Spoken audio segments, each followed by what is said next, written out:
Votre invité à présent dans la grande interview en direct sur Boursorama, c'est Antoine Joutot. Bonjour. Bonjour. Merci d'être là avec nous, directeur général du Bon Coin. Quelles sont un petit peu les tendances rapidement, cette rentrée sur la plateforme qui est d'ailleurs le site français le plus consulté? Les tendances sont très positives. Oui. J'ai découvert que c'était le site français le plus consulté. Oui, parce que alors on est entouré de géants américains et asiatiques, mais c'est une rentrée qui était comme attendu en très forte croissance. L'adoption de l'achat d'occasion c'est même plus une adoption, c'est-à-dire que c'est une réalité d'usage quotidienne, notamment parce qu'il y a un certain nombre de pénuries aujourd'hui sur un certain nombre de produits. Ah, et c'est une façon de détourner finalement de se fournir. C'est une façon de s'équiper, alors à la fois de manière intelligente parce que les Français ont changé leurs habitudes de consommation depuis un an. Il y a vraiment un avant et un après. Parce que dans dans beaucoup d'industries, c'est quand même, ou services un peu back to business as usual, non ? C'est une réalité. La réalité, c'est l'adoption de l'achat d'occasion. C'est à la fois des préoccupations de pouvoir d'achat, ça se comprend, mais clairement une installation de conscience environnementale, d'habitudes quotidiennes, de mieux. Vous avez sondé, j'imagine, vos clients. C'est vraiment quelque chose qui vient tout en haut de la pile des raisons de passer encore une fois par ce type d'échange. C'est la raison qui est juste derrière celle du pouvoir d'achat et qui a creusé l'écart avec tout le reste. Et qu'on a vu monter année après année ? On l'a vu monter vraiment fortement depuis 2015. Donc chaque année, elle gagnait 2 points. Et là, sur les 2 dernières années, elle s'est installée pas très loin du pouvoir d'achat parce que c'est devenu naturel et sans risque d'acheter ou de vendre d'occasion. Et c'est un usage qui s'est complètement installé et qui est devenu simple, qui s'est banalisé. Sur des petits achats ou vraiment, il y a aussi, on peut vraiment facilement… Là, Quelles sont les tendances ? Sur le Bon Coin, vous avez 10 millions de produits qui sont à moins de 10 euros. Donc, vous voyez bien que c'est… Et le gros des transactions se fait évidemment ou évidemment pas d'ailleurs. Non, elles se font sur en gros les grands univers de consommation. C'est l'univers de la mode, l'univers de la maison et l'univers du multimédia. Ça, c'est les 3 grands univers qui représentent 80% des achats sur la plateforme. En ce moment, on est dans la poussée de la rentrée. Donc de la fringue, du téléphone. De la fringue pour les enfants, les bureaux pour les chaises, les ordinateurs d'occasion pour les enfants et pour les adolescents, les locations d'appartements pour les étudiants. Voilà, c'est un couteau suisse, le Bon Coin. Vous trouvez en fonction de vos moments de vie ce que vous pouvez souhaiter acheter. 393 millions d'euros de chiffre d'affaires en 2020. Finalement, qui a été en croissance ou pas par rapport à 2019 ? Et est-ce que 2021 sera sur une tendance de croissance encore plus forte que 2020 ? Alors 2019 à 2020, croissance, à la fois organique de chiffres et une croissance attendue aussi. Et en organique En organique et en acquisition. À 2 chiffres à la fois en… Non, pas en organique, à 1 chiffre. Voilà. Mais on était les seuls quasiment en Europe sur ce sujet-là. Et ensuite, cette année, on a déjà fait 2 premiers trimestres extrêmement forts, un 3e trimestre très encourageant. Voilà, donc on verra. Vous savez, on est un groupe coté, donc on est soumis à des communications financières régulières. Donc attendons la publication des résultats. Donc ce qui a changé dans les actes d'achat aujourd'hui, c'est ceux qui vont sur le Bon Coin, c'est toujours le pouvoir d'achat et plus de conscience environnementale. C'est ça où C'est ça le virage, et c'est aussi le fait que le Bon Coin est en train de se transformer déjà depuis plusieurs mois en un site e-commerce, puisque vous pouvez payer, vous faire livrer aujourd'hui à travers le Bon Coin, sur les biens de consommation, sur l'automobile ou sur la location de vacances. Ça représente combien aujourd'hui des transactions? Des gens qui vont jusqu'au bout, qui passent par la plateforme pour être livrés, sur le Bon Coin, payer. on estime à plus de 100 millions de transactions par an. C'est une estimation. 80% de ces transactions se font à distance. Se font en face à face, 20% à distance. Distance, ça veut dire de la main à la main. Enfin, je ne dis pas comme il faut, mais en face à face. En face à face, pardon. Exactement. Et ensuite, 80%, mais c'est énorme. C'est le poids du passé. C'est l'histoire, c'est les habitudes de tous les temps, qui est que les gens achètent dans un rayon de 30 km autour de chez eux. Donc quoi de plus simple aussi d'aller se rendre et de rencontrer son voisin pour faire la transaction. Et de plus en plus, le paiement se fait de plus en plus à travers nos outils. Ouais. Ça traduit pas aussi, peut-être un manque de confiance aussi envers l'autre partie, peut-être la peur de se faire avoir, et donc on veut voir l'objet avant de. Je pense que ça dépend des gens et ça dépend des objets. Aujourd'hui, les transactions sont sécurisées dans les 2 cas. C'est vrai que comme ce sont des objets d'occasion, quand vous l'avez dans les mains, vous savez s'il y a vraiment la rayure sur le téléphone ou pas, vous pouvez l'examiner. Quand vous le recevez aussi, mais c'est toujours une question d'équilibre et de confiance entre l'acheteur et le vendeur.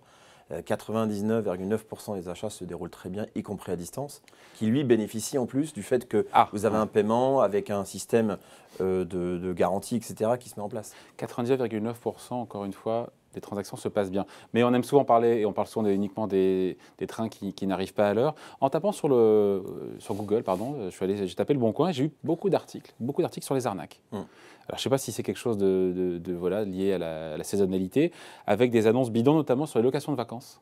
Vente de téléphone aussi, mais beaucoup de locations de vacances. C'est vraiment 0,01% des transactions. Mais c'est même moins que ça. On parle d'unité. En fait, le problème que vous avez sur la location de vacances et ce qu'on appelle des fausses annonces, c'est qu'une fausse annonce, elle ressemble terriblement à une vraie annonce.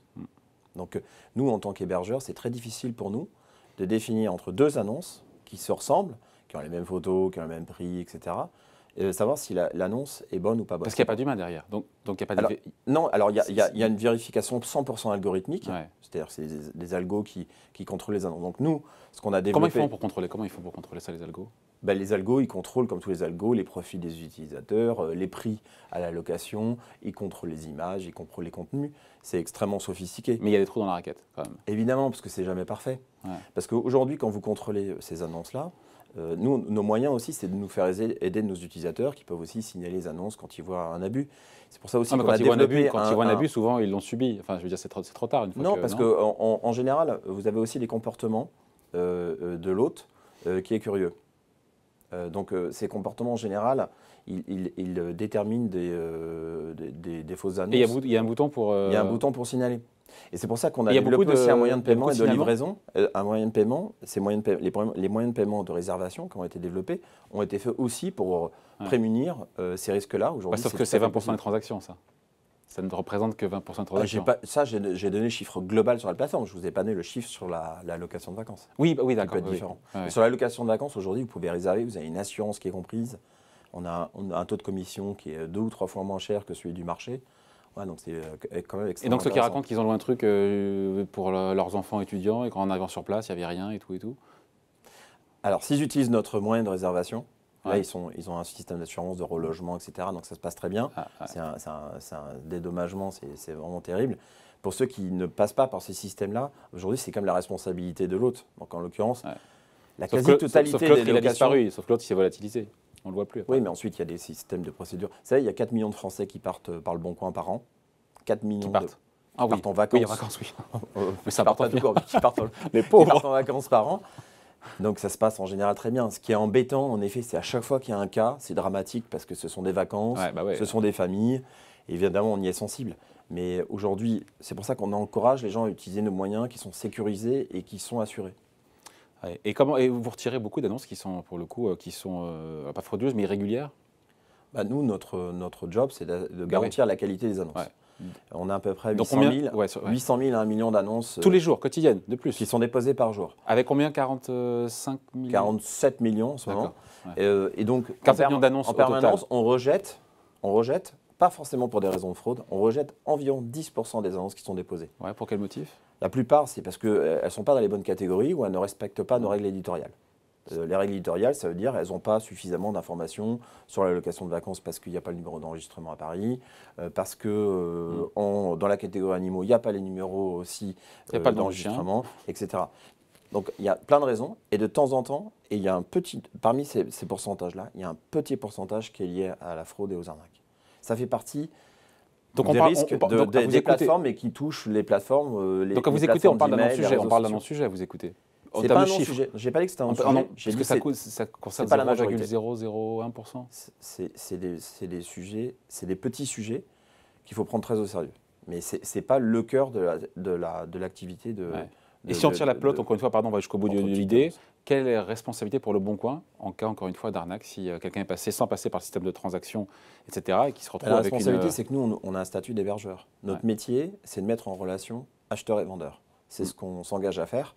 Ensuite, c'est la responsabilité des autres, mais encore une fois, ou des vendeurs, et des acheteurs aussi. C'est la responsabilité de tout le monde. Mais l'essor de la transaction des 20 dernières années, entre particuliers, a été extraordinaire. Il y a toujours une petite partie de la population qui est malhonnête, mais la très grande majorité, quasi-totalité, est extrêmement honnête et ça se déroule très bien. Donc c'est un phénomène qui est totalement maîtrisé C'est maîtrisé parce que c'est notre lutte quotidienne et que nos ingénieurs bataillent en permanence sur ce sujet-là et innovent. Mais oui, ce n'est pas le fond de l'usage, c'est qu'il y a un usage de la consommation d'occasion Le pouvoir d'achat est aujourd'hui attaqué.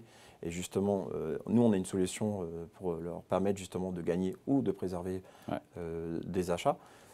Mais ce sujet-là, c'est un sujet de qualité. Comment on fait pour que la transaction se déroule dans les meilleures conditions? Pour ça, encore une fois, il faut passer faut que sur les 80% de transactions qui sont faites encore une fois en face à face, passent en transaction à distance. Dans les transactions en face à face, il n'y a quasiment pas de problème, puisque vous avez le bien dans les mains. Il n'y a jamais de problème, ou quasiment pas. C'est sur les transactions de temps en temps à distance, mais qui ne se déroulent pas par notre service de paiement. Donc nous, on encourage les gens à utiliser notre service de paiement. Et là, ils sont très protégés. Pondéré, et ils sont le plus protégés possible. Et vous voyez, vous avez quand même tout un système qui est extrêmement fluide dans la plateforme. Et en plus, c'est plus lucratif pour vous. Oui, c'est générateur. Quelque part, tout le monde s'y retrouve. Tout le monde est gagnant. On n'a pas été gourmand sur les commissions. On a un service qui est performant.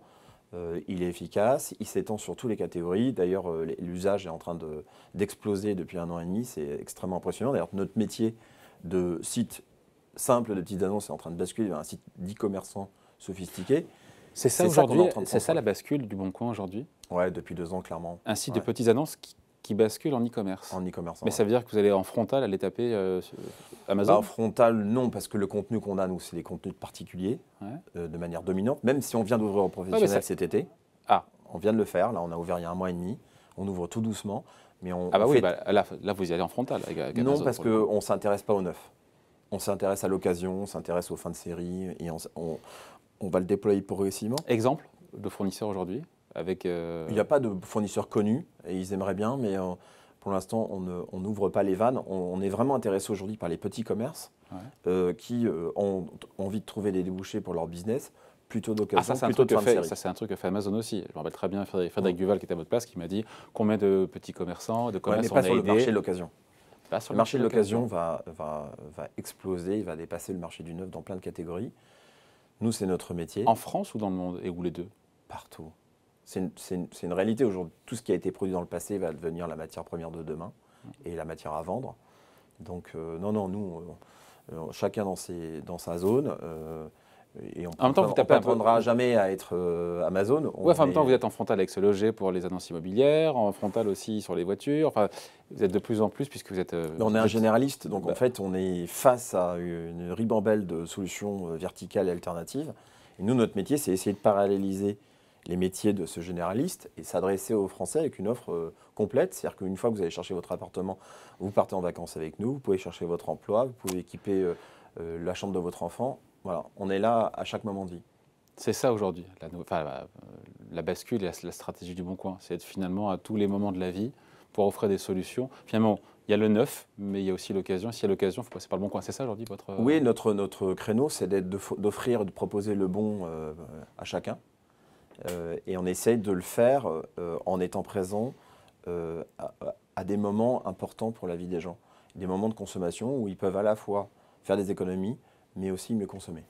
Voilà. Et tout ça en payant des impôts, parce que je sais qu'il aime bien rappeler ce chiffre que j'ai revu là.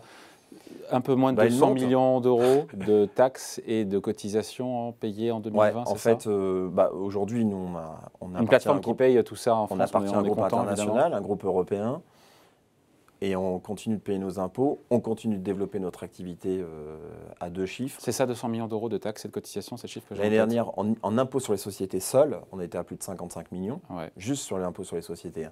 Donc oui, je pense que c'est une fierté, et aussi ça me donne une liberté de parole. Et en même temps, et aussi, je crois que les 500 000 entreprises, les 30 millions de Français qui nous utilisent tout le temps, apprécient cela. C'est-à-dire que derrière le Bon Coin, il y a une entreprise qui fait de l'investissement. Cette année, depuis le début de l'année, j'en parlais avec mes équipes ce matin, on a recruté 250 personnes. 250 personnes. Et on va continuer à se développer dans plusieurs activités en même temps. Ouais, ça fait partie de notre rôle social. Ça n'a pas d'équivalent, puisqu'aujourd'hui, il y a toujours ce sujet avec les plateformes américaines, notamment, mais pas seulement, aujourd'hui, qui, pour un montant équivalent de chiffre d'affaires, ne vont pas payer le même poids en termes de Non, il n'y a pas. taxes. En fait, je pense qu'il y a toujours un mélange entre ce que les plateformes apportent en termes de services, de valeur ajoutée, et l'entreprise qui est derrière. Donc évidemment, ces entreprises, elles apportent de la valeur ajoutée. C'est évident, les particuliers professionnels, ils trouvent beaucoup de positifs. Mais par contre, les entreprises qui sont derrière, oui, mais il faut qu'elles créent des emplois, il faut qu'elles payent des impôts. Pourtant, elles sont cotées comme vous, ces boîtes-là. Bien sûr. On ne peut pas se cacher derrière le côté, ils sont cotés, donc il faut plus de rentabilité. La cotation, c'est plutôt pour les entreprises comme nous, c'est une opportunité de nous financer, aussi de connaître la vraie valeur qu'on a sur le marché. Aussi oui, on pourrait chercher à maximiser encore une fois la rentabilité au détriment du... Aujourd'hui, on maximise beaucoup la valeur et la rentabilité du Bon Coin. Ça, c'est le travail des collaborateurs non, du mais Bon ça Coin. soit au détriment de la pression fiscale et des impôts et des cotisations payées dans lesquelles vous opérez. Exactement. On a toujours eu cette envie de trouver un équilibre sans tricher, à la fois d'apporter beaucoup de valeur à nos actionnaires, qui je crois sont contents sur le sujet, apporter de la valeur aux collaborateurs et apporter de la valeur à la société. C'est un équilibre, ça, et c'est notre travail. Finalement, on ressemble un peu aussi à notre produit, on essaie de trouver des compromis partout. Le Bon Coin n'est plus français, enfin l'actionnaire n'est plus français. Vous payez tout ça en France, mais aujourd'hui l'actionnaire n'est plus français. Ouais, en fait, non, l'actionnaire, il est multiple, puisqu'il est à la fois norvégien, américain, anglo-saxon. Mais finalement, vous savez, je pense que ce qui permet d'acheter sa nationalité, c'est aussi ce que vous investissez dans le pays dans lequel vous êtes. Et comme quoi le capitalisme peut très bien se marier avec... Bien sûr, partout à Devinta, qui est notre maison mère, moi je suis DG d'Adevinta sur la France, partout, on crée des emplois, on a des marques locales, on apporte du pouvoir d'achat, on apporte un impact C'est ça le capitalisme responsable quelque part. Oui, et on sort du sujet là, mais... Non, mais c'est vrai, c'est une sacrée discipline, et je crois que ça, c'est un impact utilisateur et consommateur positif. Nos utilisateurs, quand ils cliquent sur Le Bon Coin, ils ont un clic utile, ils ont un clic bio. Un clic bio, pas mal, c'est là. Bon, merci en tout cas d'avoir été avec nous, Antoine Joutot, directeur général du Bon Coin, invité de la grande interview en direct sur Boursorama. Merci, à bientôt. Merci.